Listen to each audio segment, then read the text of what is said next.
তারেক রহমান ফিরতে পারলে শেখ হাসিনা কেন ফিরতে পারবেন না? শেষ কথা এটাই যে এরপর কি তবে শেখ হাসিনা ফিরছেন?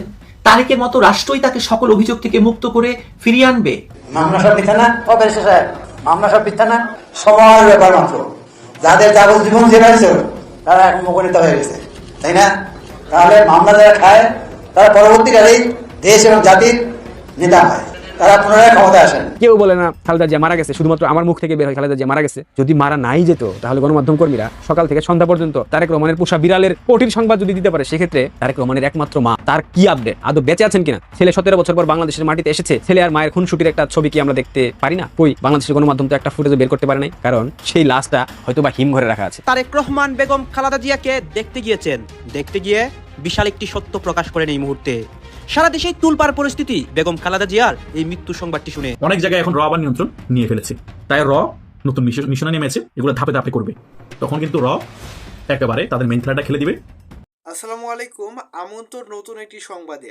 আবার একটি গুরুত্বপূর্ণ নিউজ আপডেট নিয়ে হাজির হয়েছি। প্রিয় দর্শক, আমাদের ভিডিওর প্রথম অংশ দেখে বুঝতে পেরেছেন ঠিক আজকের ভিডিওটি কোন দিক কোন বিষয়টি ইঙ্গিত করছে।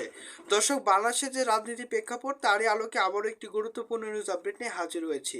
প্রিয় দর্শক, আমাদের ভিডিওর প্রথম অংশ দেখে বুঝতে পেরেছেন। তো দর্শক, এ বিষয় নিয়ে আমি বেশি কথা বলছি না, চলুন দেখে আসি আজকে সে কাঙ্ক্ষিত ভিডিও। তবে তার আগে বলবো, আপনি যদি আমার চ্যানেল নতুন হয়ে থাকেন অবশ্যই চ্যানেলটি সাবস্ক্রাইব করে আমাদের পাশে থাকুন পরবর্তী আপডেট পাওয়ার জন্য। তো চলুন দর্শক, আগে ভিডিও দেখে আসি, তারপরে এই বিষয় নিয়ে কথা বলছি। তারেক রহমান ফিরতে পারলে শেখ হাসিনা কেন ফিরতে পারবেন না? যদি যুক্তি হয় রাজনৈতিক প্রতিহিংসা, কথিত ফ্যাসিস্ট আমলের সাজা, পক্ষপাতদুষ্ট বিচার, এসব কারণে তারেক রহমান ফিরে এসেছেন, এটাই যদি আপনার যুক্তি হয়, তাহলে সেই যুক্তি তো একতরফা হতে পারে না।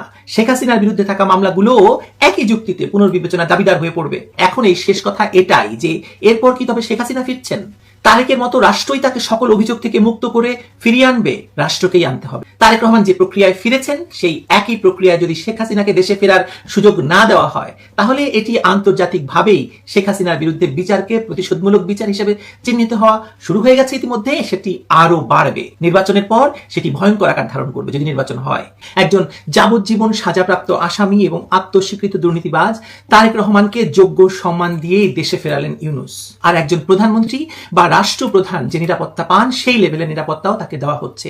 তার মানে ধরেই নেওয়া হচ্ছে যে তারেক রহমান আজকে থেকে দেশের ডিফ্যাক্টো প্রধানমন্ত্রী, এবং তারপর একটি নির্বাচন অনুষ্ঠানের মধ্য দিয়ে কেবল ক্ষমতা হস্তান্তরটাই বাকি।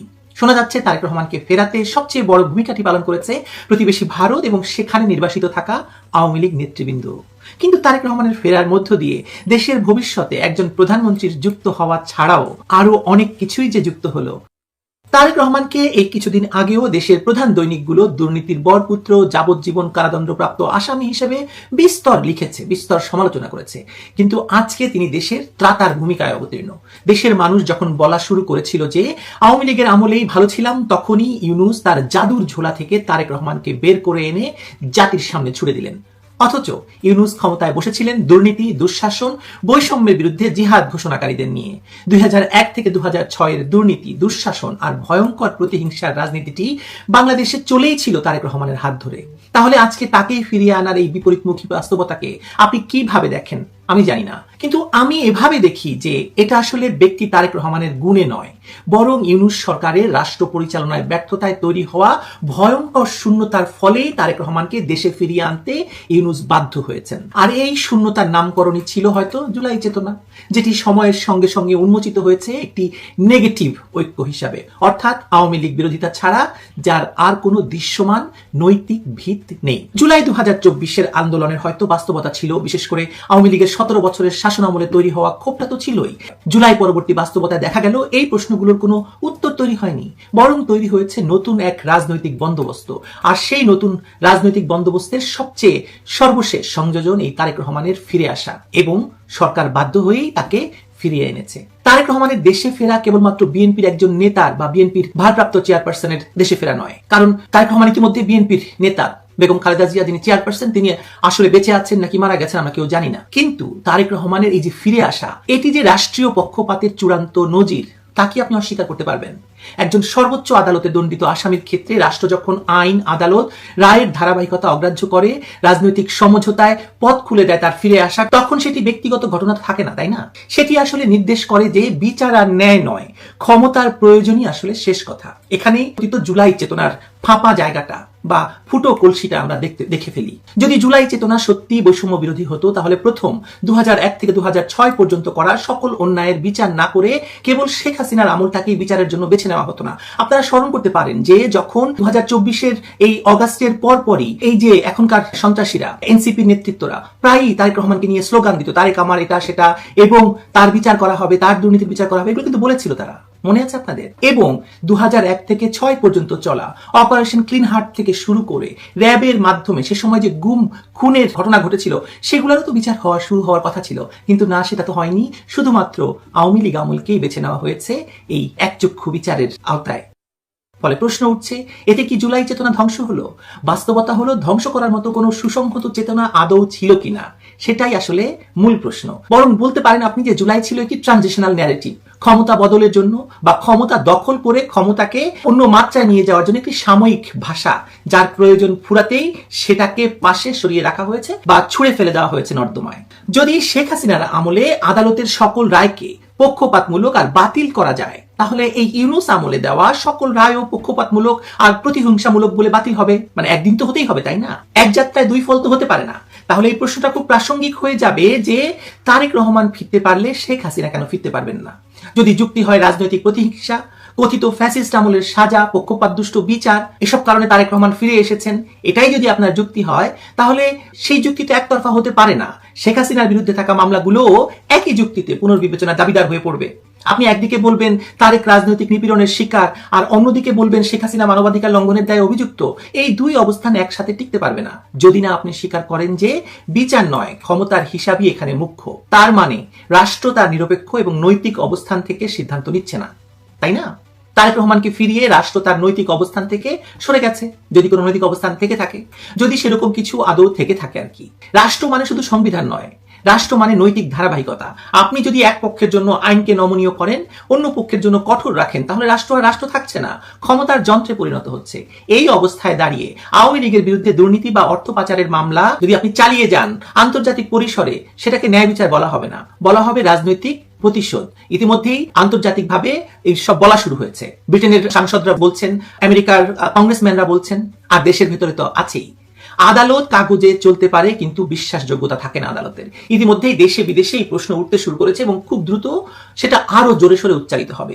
দুঃখজনক সত্য হলো বাংলাদেশে এই বৈষম্যের রাজনীতি আসলে বাস্তবতা। সেটা বঙ্গবন্ধু শেখ মুজিবুর রহমানকে হত্যার পর থেকেই শুরু হয়েছে এবং এখনো ডক্টর মোহাম্মদ ইউনূসের নেতৃত্বের যে সরকার, আপনারা অন্তর্বর্তী সরকার বলেন, তারা সেটি সমানে করে যাচ্ছে। আওয়ামী লীগকে সরিয়ে বারবার বিএনপি জামায়াতকে অনৈতিক সুযোগ করে দেওয়াই হচ্ছে এই বৈষম্যের রাজনীতি। এই মুহূর্তে বাংলাদেশে এই রাজনৈতিক বিচারিতাকে নেতৃত্ব দিচ্ছেন ডক্টর মোহাম্মদ ইউনূস নিজে। আওয়ামী লীগকে ক্ষমতাচ্যুত করে নিজেদেরকে নৈতিক বিকল্প হিসাবে তুলে ধরাই ছিল এই সরকারের মূল রাজনৈতিক পুঁজি, কিন্তু নৈতিকতা কোনো ঘোষণাপত্র নয়, এটি সিদ্ধান্তে প্রতিফলিত হয়। তারেক রহমানের প্রত্যাবর্তনের প্রস্তুতিতে যে রাষ্ট্রীয় উদ্যম দেখা গেছে, পরিবহন সুবিধা, প্রশাসনিক সহায়তা, আইনগত দ্রুততা, তা একটাই বার্তা দেয়, ক্ষমতার নতুন সমীকরণে কে প্রয়োজনীয় আর কে নয়। প্রশ্ন হলো এই দরদের উৎস কি? নৈতিক দায়বদ্ধতা নাকি রাজনৈতিকভাবে টিকে থাকার তাগিদ? বাস্তবতা হলো জুলাই পরবর্তী কাঠামোর ভেতরে যারা আছে তাদের অনেকেরই অতীত এবং বর্তমান নিয়ে প্রশ্ন আছে। এই প্রশ্নগুলোর মুখোমুখি টিকে থাকতে হলে ক্ষমতার অংশ থাকা জরুরি। রাজনীতিতে এক মাস্টারমাইন্ড আর এক মাস্টারমাইন্ডের প্রয়োজন বোঝে, এই নির্মম বাস্তবতা অস্বীকার করতে পারবেন না আপনি। ফলে তারেক রহমানের প্রতি এই দরদ কেবল ব্যক্তিগত নয়, এটি একটি সেলফ প্রিজার্ভেশন স্ট্র্যাটেজি। একটা ইন্টারেস্টিং সত্য হলো এটাও হয়তো হতে পারে যে আওয়ামী লীগের ভেতরে যারা লুটপাট, দুর্নীতি, অর্থ পাচারের সঙ্গে যুক্ত ছিলেন, তাদের অনেকের কাছেও তারেক রহমান খারাপ বিকল্প নন হিসেবে বিবেচিত হবে। কেন? কারণ হচ্ছে এই রাজনীতির পুরনো খেলোয়াড়রা নিয়ম জানেন, ম্যানেজমেন্ট বুঝেন। তারা ভাবছেন যে বিএনপিকে কিছুটা, তাদের যে অর্জিত বিপুল সম্পদ তার কিছুটা দিয়ে তারা বাংলাদেশে ফিরতে পারবেন। এটা একটা ভাবনা, যদিও আমার কাছে বিষয়ে কোনো প্রমাণাদি নেই। ফিরি সেই জুলাই চেতনার কথায়। এই চেতনা যে ভুয়া আর সব দিক থেকেই ফোকলা হয়ে গেছে তা আর বলার অপেক্ষা রাখে না। এর ভিত্তিটাই যে আওয়ামী লীগ বিরোধিতা এবং তাতে সকল পক্ষ একজোট, তা তারেক রহমানের নিষ্পাপ হয়ে দেশে ফেরাটা আরো জোরালোভাবে প্রমাণ করে দিল। ডক্টর ইউনূসকে সামনে রেখে জামায়াত বিগত 1 বছর যা করেছে তা মূলত মুক্তিযুদ্ধকে ধ্বংস করে বাংলাদেশকে একটি জঙ্গি রাষ্ট্রে পরিণত করার চেষ্টা। সেটাকে দেখিয়েই দেশের সুশীল সমাজ নতুন ন্যারেটিভ তৈরি করেছে, সেটা হলো জামায়াতের চেয়ে বিএনপি ভালো, তাই তারেককে দরকার। এই যে ন্যারেটিভ হঠাৎ জন্ম নেয়নি, এটি বহুদিন ধরে প্রস্তুত করা হয়েছে। উগ্র ডানপন্থার উত্থান, মব রাজত্ব, নারী এবং সংখ্যালঘু নিপীড়ন, সংস্কৃতির উপর আঘাত, এই ভয়ের বিপরীতে একটি কম খারাপ বিকল্প তৈরি করা হচ্ছে। তারেক রহমান সেই বিকল্পের প্রতীক। এটি তারেকের অর্জন নয়, এটি রাষ্ট্রের ব্যর্থতার ফল। তথাকথিত জুলাই চেতনার কবর হয়ে গেল এই প্রত্যাবর্তনের ভেতর দিয়ে। তাহলে জিজ্ঞেস করি আপনাকে, জুলাই চেতনা বলতে আপনি কি বোঝেন? পারলেন না তো বলতে, আমি দেই উত্তরটা। জুলাই চেতনা বলতে এখন আর কিছু নয়, কেবল আওয়ামী লীগ বিরোধিতা আর শেখ হাসিনা বিরোধিতা বোঝায়। সঙ্গে মুক্তিযুদ্ধকে অস্বীকার করা ছাড়া আর কিছুই নেই এই জুলাই চেতনার বলতে। বৈষম্য বিরোধী রাজনীতির কথা বলা হয়েছিল, কিন্তু বৈষম্য প্রথমেই প্রতিষ্ঠিত হয়েছে বিচারে। ন্যায় বিচারের কথা বলা হয়েছিল, কিন্তু ন্যায়কে রাজনৈতিক দর কষাকষির উপকরণে পরিণত করা হয়েছে। নতুন রাজনীতির কথা বলা হয়েছিল, কিন্তু ফিরেছে পুরনো সব খেলোয়াড়রা। তারেক রহমান যে প্রক্রিয়ায় ফিরেছেন, সেই একই প্রক্রিয়ায় যদি শেখ হাসিনাকে দেশে ফেরার সুযোগ না দেওয়া হয়, তাহলে এটি আন্তর্জাতিকভাবেই শেখ হাসিনার বিরুদ্ধে বিচারকে প্রতিশোধমূলক বিচার হিসেবে চিহ্নিত হওয়া শুরু হয়ে গেছে ইতিমধ্যে। সেটি আরো বাড়বে। নির্বাচনের পর সেটি ভয়ঙ্কর আকার ধারণ করবে যদি নির্বাচন হয়। দেশের রাজনীতি যুক্তিতে চলে না, চলে ধান্দায়। এই যে শুরুতে বলেছিলাম শেষ কথা বলে কিছু নেই, সেটাও একটা ধান্দাই। এখন এই শেষ কথা এটাই যে এরপর কি তবে শেখ হাসিনা ফিরছেন? তারেকের মতো রাষ্ট্রই তাকে সকল অভিযোগ থেকে মুক্ত করে ফিরিয়ে আনবে? রাষ্ট্রকেই আনতে হবে। তারেক রহমান সারা দেশের মানুষের দায়িত্ব নিয়েছেন, কিন্তু তিনি কি তার দলের নেতাকর্মীদের দায়িত্ব নিতে পেরেছেন? আমার মনে হয় না তিনি পেরেছেন। তিনি আসার সাথে সাথে বাংলাদেশে তিনটা খুন হয়ে গেছে। আমি তাকে দোষারোপ করছি না খুনের জন্য, কিন্তু গতকাল যেই স্থানে তাদের সেই কর্মসূচি হয়েছে 300 ফিট। 300 ফিট আপনারা যারা চেনেন ভালো কথা, যারা চেনেন না তাদের উদ্দেশ্যে বলি, 300 ফিট বাংলাদেশের সর্ববৃহৎ এক্সপ্রেসওয়ে, দৃষ্টিনন্দন স্থাপনাগুলোর মধ্যে অন্যতম বাংলাদেশের। এই 300 ফিট যে রাস্তাটা, সেটাকে আন্তর্জাতিক মানের রাস্তা হিসেবে স্বীকৃতি দেওয়া হয়েছে, স্বীকৃতি পেয়েছে। 300 ফিটের যে জায়গাটায় তারেক রহমানের জনসভা হয়েছে তার নাম কি জানেন? শেখ হাসিনা সরণি, পূর্বাচল। যদিও 5 আগস্ট পরবর্তী সেই স্থানের নাম পরিবর্তন করে রাখা হয়েছে 36 জুলাই এক্সপ্রেসওয়ে। শেখ হাসিনা সরণির নামটাকে পরিবর্তন করে কি দেওয়া হয়েছে এই মুহূর্তে আমার জানা নাই। সেই জায়গাটা অনেক দৃষ্টিনন্দন, অনেক চমৎকার। মানে বাংলাদেশে এরকম রাস্তা খুঁজে পাওয়া দুষ্কর। মাওয়া এক্সপ্রেসওয়ে, যেটা মাওয়া এক্সপ্রেসওয়ে থেকেও কোনো অংশে কম না, পূর্বাচলের সেই 300 ফিট পূর্বাচল এক্সপ্রেসওয়ে, সেখানে বিএনপি কর্মসূচি ঘোষণা করেছে, ভালো কথা। যদিও সেটা যুক্তিযুক্ত আমার কাছে মনে হয়নি। তারা চাইলে যে কোনো একটা স্টেডিয়ামে করতে পারতো, সরোয়ার্দী উদ্যান ছিল সেখানে করতে পারতো। 300 ফিটের মতো একটা গুরুত্বপূর্ণ রাস্তায় এই ধরনের কর্মসূচি করে মানুষকে দুর্ভোগের মধ্যে ফেলে দেওয়া, এটা মোটেও বিএনপির উচিত হয়নি এভাবে প্রোগ্রামটা আয়োজন করা। এটা অনেক গুরুত্বপূর্ণ একটা রাস্তা। এখানে এভার কেয়ার হসপিটাল, যেখানে তারেক রহমানের মা ভর্তি আছেন এই মুহূর্তে, সেখানকার একটা মূল রাস্তায় 300 ফিট পূর্বাচল এক্সপ্রেসওয়ে। 300 ফিটে যে জায়গাটায় প্রোগ্রাম করেছে, সেই জায়গাটার প্রোগ্রাম পরবর্তী চিত্রটা আপনারা নিজেরা একটু দেখেন ভিডিওতে। এরপর আপনারাই বলেন, আপনারাই সিদ্ধান্ত দেন, আমরা যে চিল্লাপাল্লা করি, আমরা যে বলি বিএনপি একটা অসভ্যদের দল, সেটা ভুল কিনা। 300 ফিট এখন পুরা ময়লা ফিট, এই দেখো অবস্থা। 300 ফিটের অবস্থা দেখো শুধু, মানে আই হাই রে, ওই পাশ দিয়া এই পাশ দিয়া মনে করো না যে হাল অবস্থা। তারপর এই যেখানে স্টেজ, এই যেখানে তোমার প্রোগ্রামটা হয়েছে, এই যে এই জায়গাটায় প্রোগ্রাম হয়েছে, এটাই স্টেজ ছিল। আরে রে আই হাই, ওদিক দিয়ে তো আরো না যে হাল অবস্থা। যেখানটা স্টেজ ছিল তার অপোজিটে যে ডিভাইডার গুলো ছিল রাস্তার, সেগুলো ভেঙে ফেলা হয়েছে। সারির মধ্যে যে গাছগুলো ছিল, প্রত্যেকটা গাছকে ভেঙে ফেলা হয়েছে ইচ্ছাকৃতভাবে। একটা দল রাজনৈতিক কর্মসূচি পালন করতে পারে, কিন্তু রাষ্ট্রের সম্পদ কেন নষ্ট করবে? এই সম্পদ তো কোনো রাজনৈতিক দলের পৈতৃক সম্পত্তি নয়। গাছ লাগানো ছিল, দৃষ্টিনন্দন একটা পরিবেশ ছিল, সেই পরিবেশটাকে দূষিত করা হলো কেন? মানে মূত্র বিসর্জন থেকে শুরু করে সবকিছু দিয়েছে রাস্তার মধ্যে বিএনপি নেতাকর্মীরা। তারা শুয়েছিল, খেয়েছে, এমনকি বাংলাদেশের জাতীয় পতাকা, অসংখ্য পতাকা রাস্তায় ফেলে দিয়ে গেছে, যেগুলো পথচারীরা পায়ের নিচে ফেলতেছে, যেগুলো গাড়ির চাকার নিচে পড়তেছে। পুরো 300 ফিট এলাকাটাকে দূষিত করে ফেলা হয়েছে, সেখানে চলাচলের অযোগ্য বানিয়ে ফেলা হয়েছে। এমনটা কি বাংলাদেশের মানুষ প্রত্যাশা করেছিল?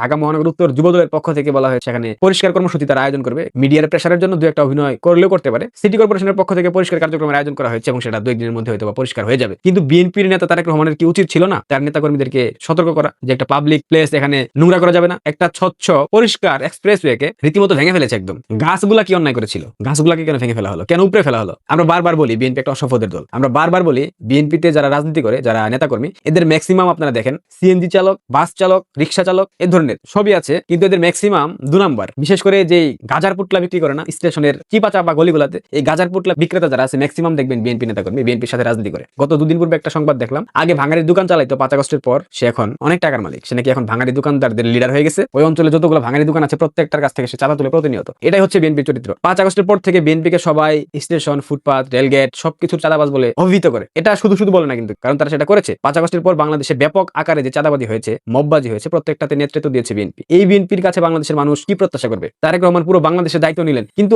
আদৌ তিনি তার দলীয় নেতাকর্মীদের দায়িত্ব নিতে